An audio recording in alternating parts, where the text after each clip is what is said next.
Halo semuanya, selamat datang di saluran YouTube saya. Nama saya Vikas Nera dan dalam video hari ini kita akan membahas cara menginstal email di AWS. Kita akan menginstal email di AWS VPS dengan RAM1GBTE. Oke. Sistem operasi VPS akan menjadi Ubuntu. Berikut ini saya uraikan langkah-langkahnya. Pertama, kita akan menyiapkan AWS VPS. Kita akan menggunakan Ubuntu, lalu menginstal panel bernama HTTP. HDCP bekerja dengan RAM1GBTE, lalu kita akan menginstal MyList langkah demi langkah. Saya juga akan menunjukkan tempat untuk membeli aplikasi tersebut. Tautan langsung tersedia di kotak deskripsi.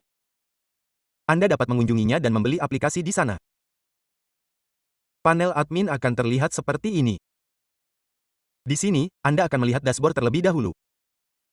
Anda akan menemukan semua detail di sini dan Anda dapat menambahkan pengaturan SMTP di bagian server pengiriman.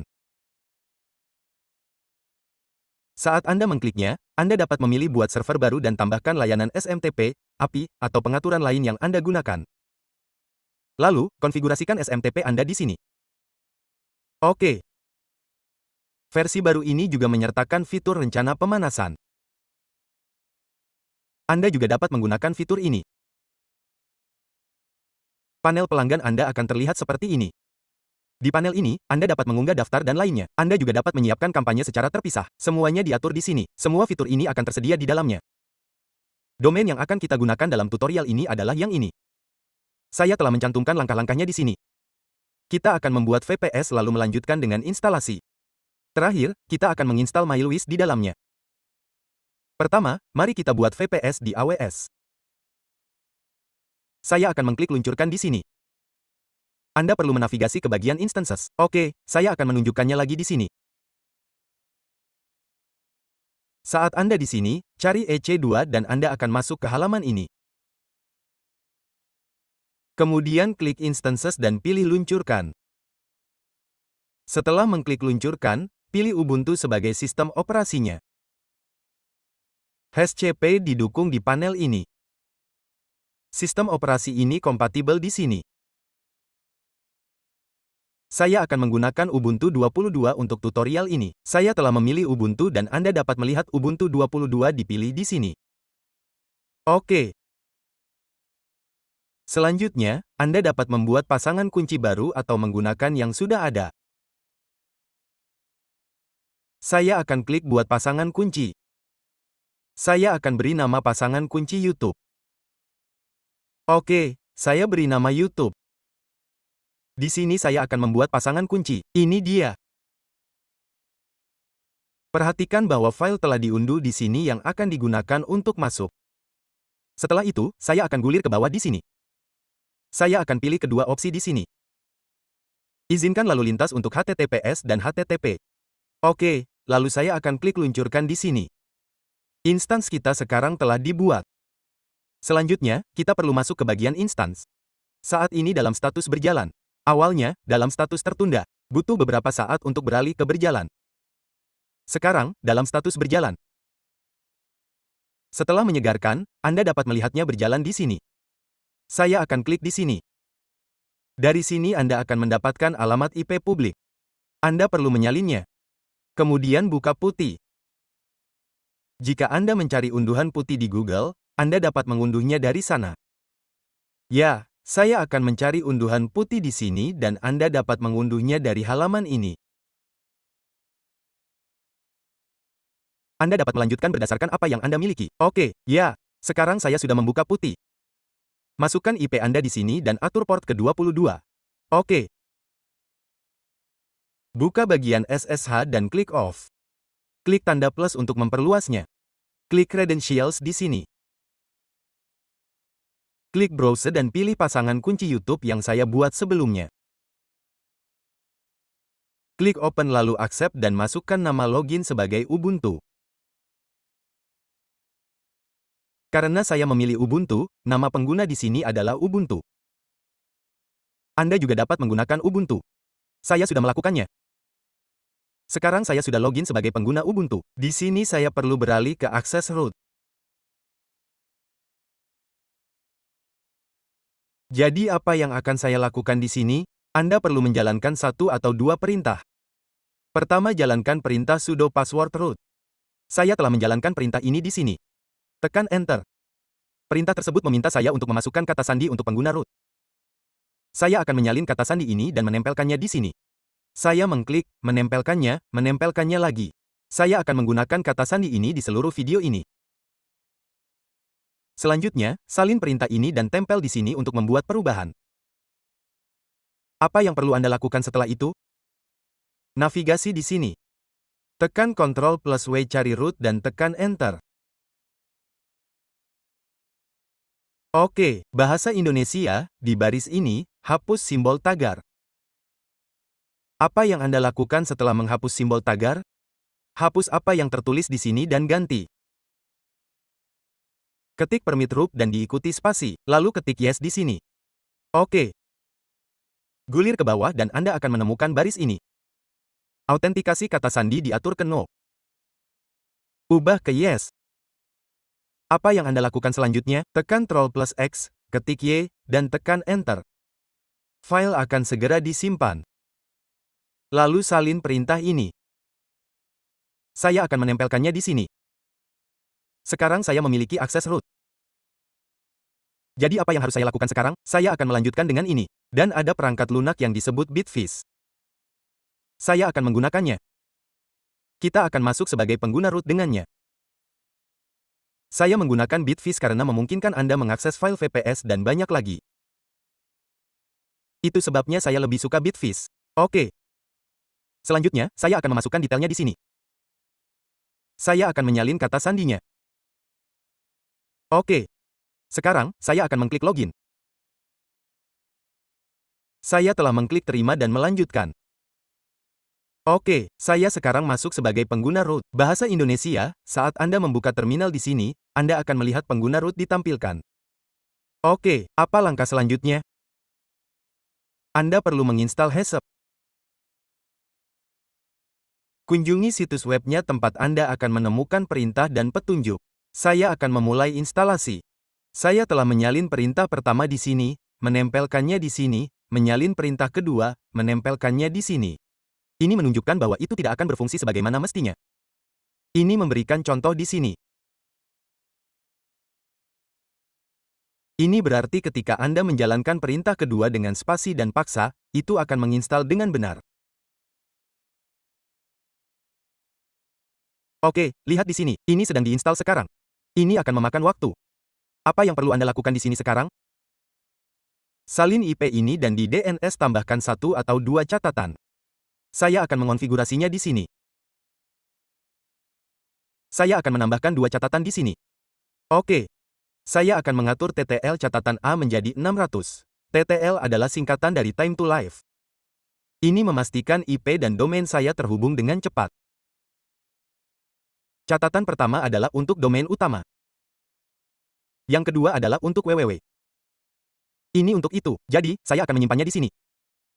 Saya telah menambahkan dua record di sini. Oke, saat ini sedang diinstal. Sekarang meminta saya untuk memasukkan domain terlebih dahulu. Ia meminta saya untuk mengetik Y untuk melanjutkan. Saya akan menekan Enter. Sekarang ia meminta email saya. Saya akan memasukkan admin diikuti dengan nama domain saya. Saya telah menekan Enter. Saya perlu mengatur nama host saya. Saya akan memasukkan domain saya. Saya menekan Enter. Ia menyarankan untuk menggunakan host. Seperti ini. Saya telah memasukkan domain hostname, menekan Enter, dan instalasi telah dimulai. Anda juga dapat memboot ulang di sini dengan menekan Enter. Ia akan memboot ulang setelah instalasi selesai. Oke. Kami telah menerima kredensial admin di sini. Saya akan menyalin URL portal ini dan menempelkannya di sini. Ini adalah URL saya. Saya telah menyalin dan menempelkannya di sini. Sistem kami sedang diboot ulang dan setelah diboot ulang, server telah dimulai ulang. Mari kita terima ini. Ia akan terhubung kembali. Oke, ya. Apa yang perlu Anda lakukan selanjutnya? Ke sini. Gunakan kredensial yang Anda masukkan sebelumnya. Salin ini. Ke sini dan lanjutkan. Bahasa Indonesia, saat Anda menempelkannya dan menekan Enter, itu tidak akan berfungsi sekarang. Apa yang perlu Anda lakukan? Buka port 8083 di keamanan AWS. Ada bagian grup keamanan. Buka di sana. Pilih server Anda dan navigasikan ke pengaturan keamanan. Oke. Ini adalah grup keamanan kami. Saat Anda mengkliknya, Anda akan melihat aturan masuk. Apa yang perlu Anda lakukan? Klik edit aturan masuk. Itu tidak dimuat di sini sekarang. Ini adalah port 8083 saya. Saya akan menyalinnya. Klik tambahkan aturan di sini. Pilih TCP khusus. Masukkan 883. Atur kemana saja dan klik simpan aturan. Oke, sekarang saat saya memuatnya ulang, itu akan mulai berfungsi. Oke, saya akan masuk ke lanjutan dan klik lanjutkan. Nama pengguna saya adalah admin. Saya telah menyalin kata sandinya. Saya telah memasukkan admin. Saya telah memasukkan kata sandi di sini. Setelah masuk, apa hal pertama yang harus dilakukan? Edit pengguna admin. Atur paketnya ke default di sini dan simpan. Lalu buka bagian web. Di bagian web, tambahkan domain. Bahasa Indonesia, saya akan menyalin domain utama saya di sini. Saya akan mengklik lanjutkan. Saya akan memasukkannya di sini. Saya telah memasukkan domain saya dan mengklik simpan. Oke, kita juga akan memasang SSL di domain ini. Tapi pertama-tama, mari kita periksa apakah domain kita terhubung ke IP kita menggunakan MX Toolbox. Saya akan memasukkan domain saya di sini untuk memverifikasi apakah itu terhubung ke IP. Oke, SSL hanya akan dipasang setelah terhubung ke IP. Di sini terhubung ke IP dimulai dengan 148. Apa yang Anda lakukan setelah ini? Setelah menambahkan domain, kembali ke bagian web. Apa yang Anda lakukan di bagian web? Klik edit lagi di sini. Klik aktifkan SSL. Pilih gunakan SSL terenkripsi TLS. Centang kotak ini dan klik simpan. Lihat di sini, SSL kita telah ditambahkan. Ketika Anda kembali ke bagian web, Anda akan melihat opsi SSL diaktifkan di sini. Apa yang Anda lakukan selanjutnya? Unggah file email di sini. Saya akan kembali ke sini dan Anda akan menemukan folder bernama Home. Navigasi di dalamnya. Buka folder admin. Kemudian klik web. Bahasa Indonesia, setelah mengklik web, Anda akan melihat dua domain di sini. Saya memiliki domain saya sendiri yang tercantum. Saya akan mengkliknya. Ini adalah domain saya. Selanjutnya, buka folder public _HTML. Anda dapat menghapus isinya jika perlu. Saya akan menghapusnya. Apa yang harus saya lakukan di sini? Saya memiliki file yang diunduh. Saya akan pergi ke folder unduhan. Apa nama file email? Saya akan mengunggah file email di sini. Saya memiliki file ini bernama lattes.zip. Saya telah mulai mengunggahnya di sini. Ketika Anda mengklik by mail di sini, Anda akan melihat folder bernama lattes. Anda dapat mengzip dan mengunggahnya ke server di sini. Atau Anda dapat mengunggah file individual dari sini. Ketika saya pergi ke bagian file, itu juga terbuka di sini. Anda dapat mengunggahnya langsung di dalam portal. Apa yang Anda lakukan setelah sampai di sini? Klik web dan pilih domain. Kemudian pilih public _HTML. Oke. File saat ini sedang diunggah di sini. Jadi apa yang Anda lakukan? Salin jalur ini. Saya telah menyalin jalur tersebut. Kemudian saya akan membuka terminal di sini. Saya akan menghapus konten lama dari sini. Oke. Salin jalur ini lagi. Apa yang harus saya lakukan selanjutnya? Saya akan memasukkan CD, path di sini. Oke. Sekarang kita telah menavigasi ke folder itu di terminal. Ketika Anda menjalankan perintah ls, ia mencantumkan file-file di folder itu. Ini adalah file yang baru saja saya unggah. Ini adalah file zip, jadi saya akan mengekstraknya. Saya akan menggunakan unzip dan memberi nama file ini. Saya mengklik dan tidak apa-apa.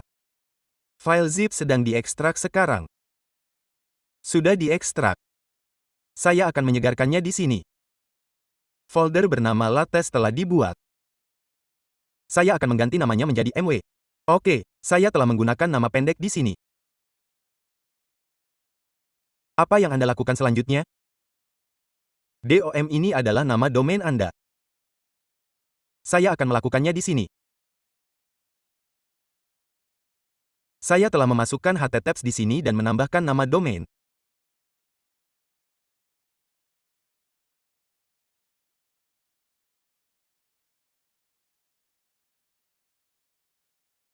Selanjutnya, masukkan mew-install-index.php. Karena file mylist ada di dalam folder ini, saya akan menekan Enter dan instalasi Mailwiz akan dimulai di sini.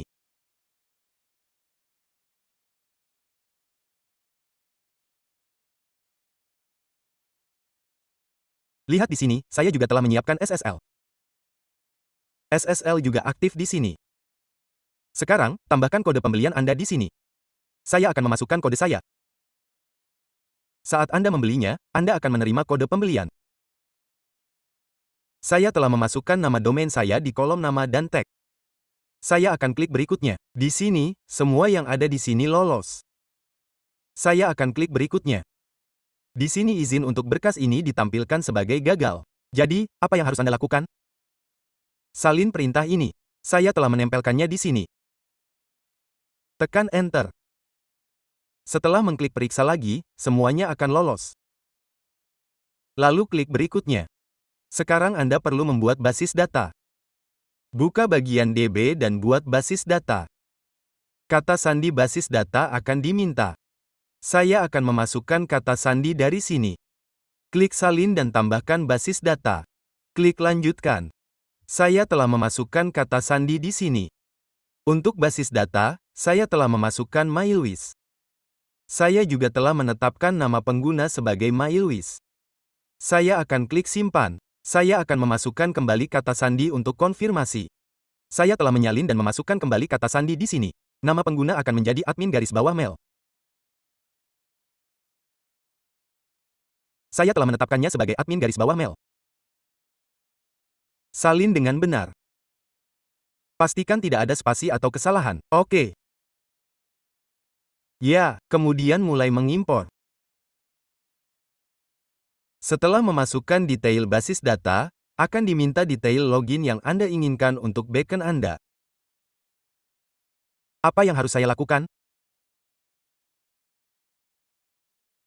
Saya akan menyalinnya dan mengatur email sebagai admin diikuti dengan domain saya. Ini akan menjadi email login saya. Saya telah mengatur kata sandi di sini. Anda dapat memilih zona waktu India. Di sini adalah UTC plus 530. Jadi saya telah memilih Kolkata. Saya akan mengklik buat akun. Di sini saya menerima detail pekerjaan mahkota. Anda dapat menambahkan pekerjaan cron ini satu persatu di bagian cron. Lakukan dari sini. Salin pekerjaan cron pertama. Pekerjaan ini perlu dijalankan setiap menit. Klik tanda plus, tempel perintah yang disalin dan atur ke setiap menit. Pekerjaan ini diatur untuk dijalankan setiap menit di sini. Klik buat. Kemudian klik simpan. Selanjutnya, salin pekerjaan cron kedua di sini. Pekerjaan ini juga berjalan setiap menit. Atur untuk menghasilkan setiap menit di sini. Masukkan dan klik perintah dan simpan. Demikian pula, salin yang ketiga. Pekerjaan ini berjalan setiap 2 menit. Pilih 2 menit dan klik buat. Tempel di sini dan klik simpan. Bahasa Indonesia, lalu salin pekerjaan mahkota 10 menit di sini. Saya akan menempelkannya di sini. Dipilih 10 menit. Klik buat dan simpan. Berikutnya, saya akan menyalin yang ini di sini. Yang ini untuk setiap 20 menit. Saya akan menempelkannya. Di sini diatur ke 20 menit. Atau Anda dapat mengaturnya ke 10 menit. Saya akan mengaturnya ke 10 menit di sini. Buat. Sesuaikan ke 20 menit. Tempel dan klik simpan. Untuk yang 3 menit ini, atur ke 3 menit. Tempel di sini. Tidak ada opsi 3 menit. Jadi, apa yang Anda lakukan? Pilih 2 menit dan buat. Ganti 2 dengan 3 dan klik simpan. Lalu salin yang ini di sini. Dikatakan untuk mengaturnya ke setiap jam. Buka per jam dan buat. Masukkan perintah dan simpan. Berikutnya, dikatakan untuk mengaturnya ke sekali sehari. Saya akan menyalinnya. Buka setiap hari dan klik buat. Masukkan perintah ini dan klik simpan. Oke, setelah menambahkan pekerjaan cron ini, apa selanjutnya? Klik pada cron job atau install. Anda akan tiba di layar ini. Jadi, apa yang Anda lakukan sekarang? Dikatakan untuk menghapus folder install. Saya akan pergi ke folder ini. Ini folder install. Hapus atau hilangkan apapun yang ditampilkan. Oke. Saya akan menghapusnya dari sini. Sekarang saya akan pergi ke beacon. Saya akan mengkliknya. Chrome menampilkan ini di sini. Tampilannya seperti ini. Anda dapat menggunakan browser lain jika Anda mau. Chrome menandai email dan perintah kata sandi yang menjadi alasan tampilan ini. Kata sandi saya adalah ini. Saya akan menyalinnya. Email saya adalah admin diikuti dengan nama domain saya. Saya akan mengklik login. Oke. Setelah login, Anda akan melihat sesuatu seperti ini yang saya tunjukkan di awal, bukan? Anda juga dapat membuka panel pelanggan dari sini. Anda telah login di sini. Saya baru saja menambahkan cron job ini.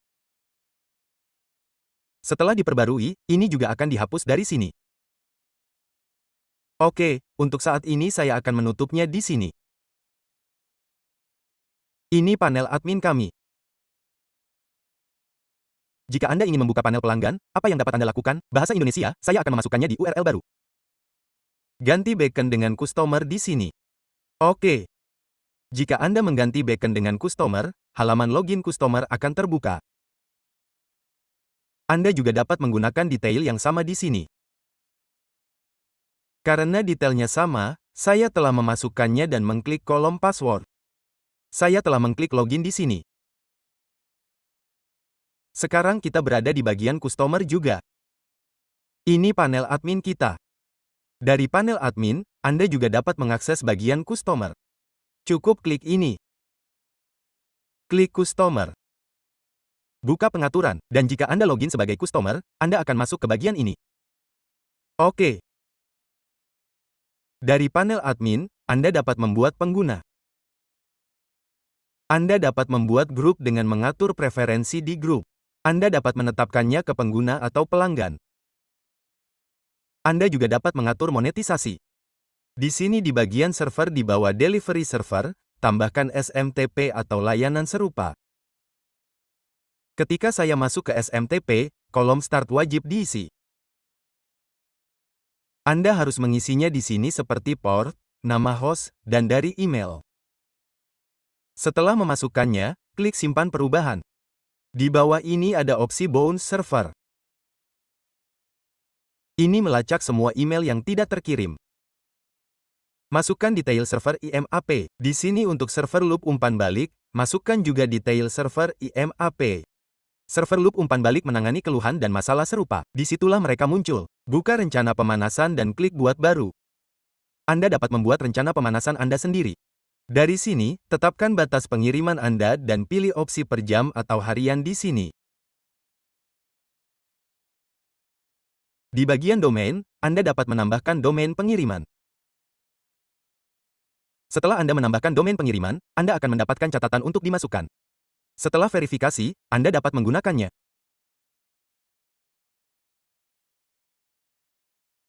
Anda juga dapat menambahkan domain pelacakan saat email melacak rasio buka, rasio pentalan, dan rasio klik. Buat dan masukkan domain pelacakan rasio buka Anda di sini. Oke, apa selanjutnya? Klik tombol I di sini dan itu akan memandu Anda untuk membuat nama. Oke, kemudian pengaturan muncul di sini. Anda juga dapat mengelola template email nanti. Di pengaturan, Anda akan menemukan opsi umum. Tetapkan nama situs, kata kunci, dan lainnya di sini. Oke. Anda juga dapat menambahkan kode pelacakan Google Analytics di sini. Kembali ke kampanye di Chrome. Sesuaikan kecepatan batas pengiriman dan pengaturan lainnya. Pilih pengaturan kecepatan impor-ekspor Anda di sini. Opsi ekspor tersedia secara terpisah di sini. Jika Anda mengirim file atau item serupa di sini, Anda dapat meningkatkan batas ukuran file jika diperlukan. Oke, ya. Berikutnya, bagian pelanggan muncul di sini. Semua pengaturan terkait pelanggan ditemukan di sini. Anda dapat menyesuaikannya dari sini. Untuk meninjau pekerjaan cron lagi, klik di sini dan buka daftar pekerjaan cron.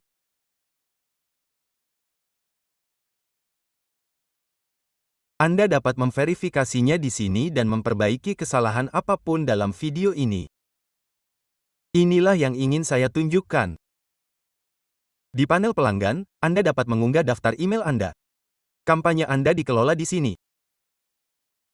Saya telah membuat video tentang menjalankan kampanye. Kunjungi saluran saya, cari MyLuis, dan Anda akan menemukan 2 atau 3 video. Ada panduan lengkap MyLuis dan satu tentang menghubungkan MyLuis ke WordPress. Pastikan untuk menonton kedua video tersebut. Saya juga menunjukkan cara menginstal MyLuis dengan Power MTA. Anda juga harus menonton video itu. Saya mendemonstrasikan pengaturan server Bounce di MyLuis dan membuat beberapa video di MyLuis. Salah satunya adalah menginstalnya di Ubuntu, tetapi tidak di AWS. Di AWS, saya melakukannya dengan RAM 1GB dan memasang panel yang hanya mendukung 1GB. Panel ini memerlukan RAM minimal 1GB. Saya telah menunjukkan semua ini kepada Anda langkah demi langkah. Cara memasang MyLuis. Cara mengatur pekerjaan cron. Saya telah menghubungkannya. Saya juga telah memasang SSL di dalamnya. Semuanya dibahas dalam video ini. Jika Anda memiliki pertanyaan tentang ini, tinggalkan komentar di bawah. Jika Anda ingin membeli ini, silakan gunakan tautan afiliasi saya. Semua tautan lainnya ada dalam deskripsi. Itu saja untuk video ini. Jika Anda belum berlangganan saluran YouTube saya, silakan berlangganan. Dan terima kasih telah menonton.